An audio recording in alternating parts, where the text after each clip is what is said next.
For today's video mga kahabi, gagawin po natin yung first ever maintenance nitong ating blue pan. Lilinisin natin yung kanya mechanical filter chamber at mag-water change din tayo. Napaka-simple lang ng setup nitong ating filtration system. Sinadya po talaga natin to para mabilis lang siyang i-maintenance, mabilis lang linisin at mabilis na po tayo matapos sa ating pag-maintenance. Isasabay ko na rin ngayon yung pag-water change nitong ating black pan, kaya ito ganito kadaming balde yung pupunoy natin ng tubig.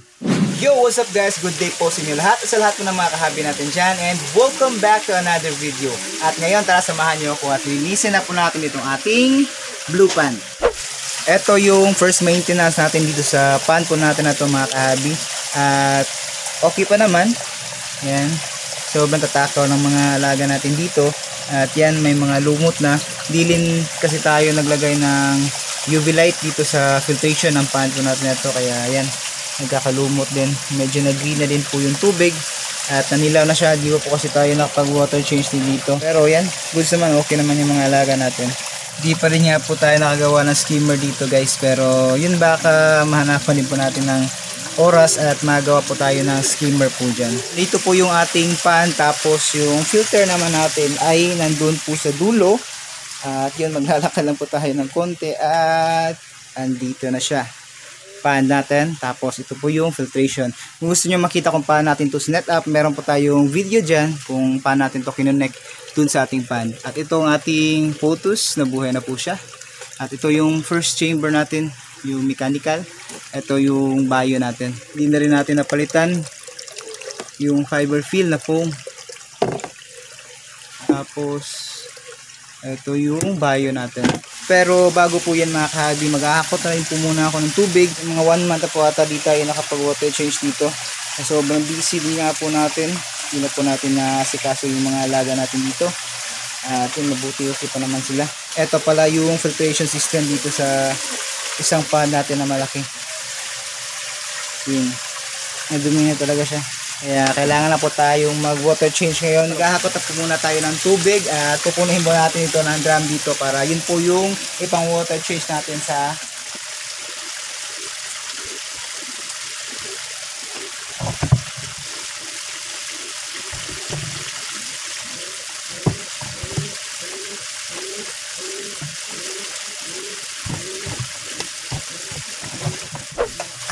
Grabe guys, sobrang dilim ng langit. Kita ko sa inyo.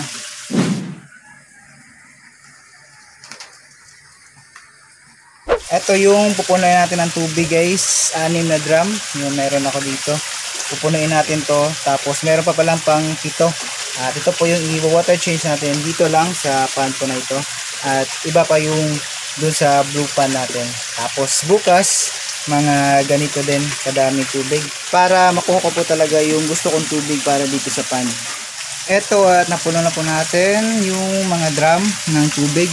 Inabutan pa nga po tayo ng ulan kanina, pero ngayon pagkatapos natin mapuno ito mga drum dito huminto na naman yung ulan. Kaya yun, una po natin gagawin, mag water change po tayo dito at linisin po natin tong filter chamber natin na to. At pagkatapos susunod po natin yung blue pan naman. So ito, may mga video na po ako nito kung paano natin to nilinis. Kaya yun, pakita ko na lang po sa inyo pag tapos na po siya. Let's go! So yun po guys, tapos na po tayong mag water change at maglinis na ito ating black na koi pan. Ayan, at malinis na po siya. And ready na ulit na sumala ng mga dumi. At ito, yun, may mga dumi na agad. Ito yung pinapalitan natin, fiber fill na foam. Mga ilang gamit lang po ito, kailangan na po natin ulit na palitan, pero depende kung gaano kadumi yung pan po ninyo. Malinis na po siya. Tapos itong bio chamber natin, di po natin ito nililinisan para di po ma-disturb yung mga beneficial bacteria na nandito sa system po natin. Ito naman po yung pan natin ngayon, medyo cloudy pa po yung tubig kasi tubig puso po yung gamit natin or deep well, pero mga bukas magiging crystal clear na po ulit yung tubig. Ayan.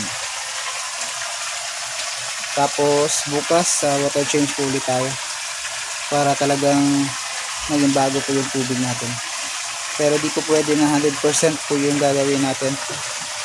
Ma-water shock po yung mga alaga nating isda.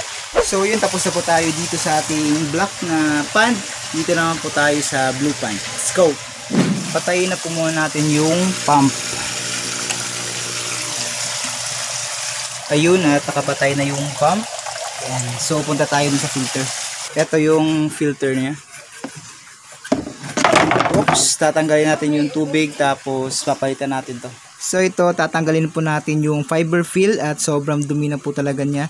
Tapos tatanggalin po natin lahat ng mga pipe at itong mga filter brush, kailangan po natin itong hugasan. Yan, ganyan lang po kasimple yung gagawin natin dyan. Tatak-tak po natin. After may QC po tayo, check po niya kung okay po ba yung trabaho natin. Pagkatapos naman yan, i-drain na po natin yung tubig. Yan, pwede naman niya i-drain lang directly dyan pero may motor po kasi kaya yan, minamano-mano ko na lang. Tapos yun, kailangan po natin na lagyan din ng tubig sa ilalim or buhusan para matanggal po talaga yung mga dumi na namuo dun sa ilalim. At pagkatapos nyan, ibabalik na lang po natin yung mga filter brush dito sa loob. Eto, at natapos na po natin. Yan. Malinis na po lahat. Tapos maglalagay tayo dito ng fiber fill at yun, dagdag na po tayo ng tubig. Ito yung bagong fiber fill na pinalit natin doon. Ayan guys, tapos na po natin linisin yung filter. Ngayon, i-on na po natin yung pump. Ayan, so check natin doon. You know, sobrang dumi. Ito yung galing sa pan. So napaka-importante na meron tayo nito para pang sala, hose layer. Ito po yung gas na pinapalitan natin.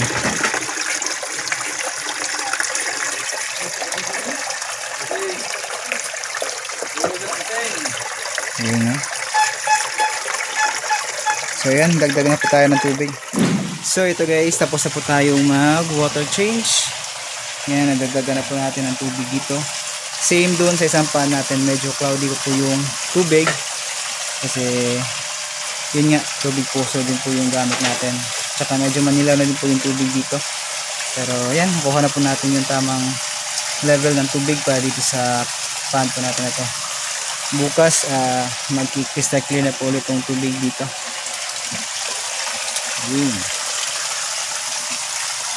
Yan po yung blue pan natin. Tapos dito naman sa kabila yung ating main pan, grooming pan, itong black na koi pan. Yan. Bukas mag-clear pa yung tubig natin dito.